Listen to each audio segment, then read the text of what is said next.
Greg, with Vaughn starting the season on the PUP, how do you feel like you guys are as a unit to start the season for a few games without him? I mean, you've been practicing without him, so where do you feel like the group is at right now?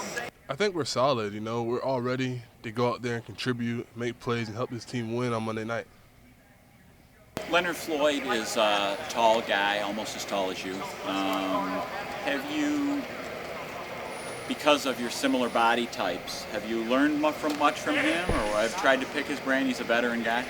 Yeah, I'd say honestly, everybody in our room I learned from. Whether it's Tim, I learned things from Ed, the way he hits the B gap, and just the way he just goes and just his orientation on a down-to-down basis. I learned from all the guys, no matter who it is. So, I mean, it's great to be in a room full of such great dudes and just great players. So I learned from everybody out there, honestly.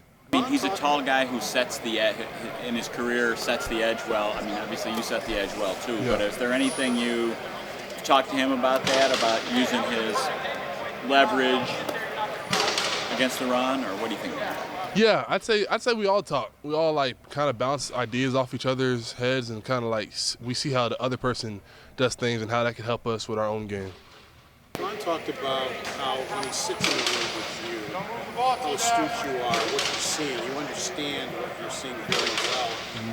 He said, your physical attributes are obvious. Is that the thing that you've really improved in your game, is the mental part of it, do you think? Yeah, big time. Going into year 3, I feel like I've seen a lot more, gotten a lot smarter year to year, and I feel like I only get better because when you're out there, you're always learning. When you're out there, you go through things in the game, whether it's pass rush or run stuff, you kind of just say this worked or this didn't work. So it's kind of like with every game you get better and better.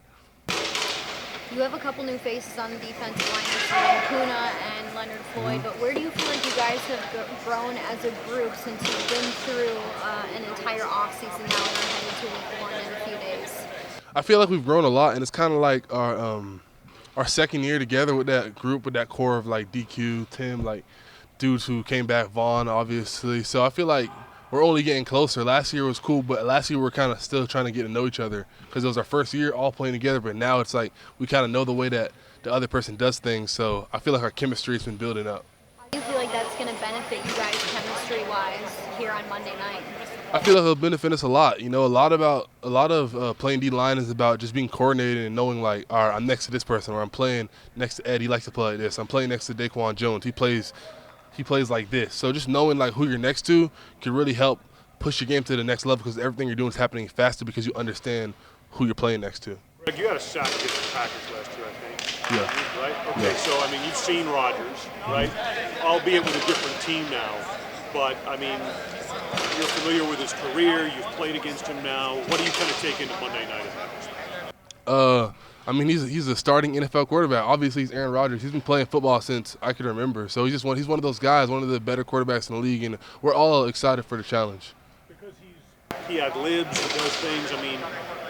Do you pay more attention to technique, or is there a fundamental? You're always fundamentally sound, but do you alter your approach in any way when you're going against a guy with maybe his ad-libability and that experience? Nah, I'd say not really. I try to focus on us because I feel like if you get too caught up in the opponent, you're not focusing on maximizing your potential and how well you could execute out there in the field. Obviously, you got to be locked into different quarterbacks and different tendencies, but you still got to focus on the boulders and not the rocks because we play a different quarterback every single week. So if you're stuck on who you're going against, you're not going to be focused on you executing and you getting the job done because you just got to go out there and win and do your job. Got a new defensive play caller entering his first start as the defensive play caller. How's that dynamic been with Terrell Bernard, and where's your comfortability level with him calling the defensive plays, and how does that impact you transitioning from someone you were comfortable with Edmonds and now a new No, TB's been great. He's out there. He works real hard in meetings. He's always taking notes. He's really a student of the game, and he knows what he's doing out there. There's no hesitation in his calls and just his communication. So it's been great to have him out there, and I'm excited for him. Greg, Mekhi Becton. What are you? I think you faced him maybe a couple times in 2020. What are your take on him and what you've seen on film? In 2020? 2020, yeah. Yeah.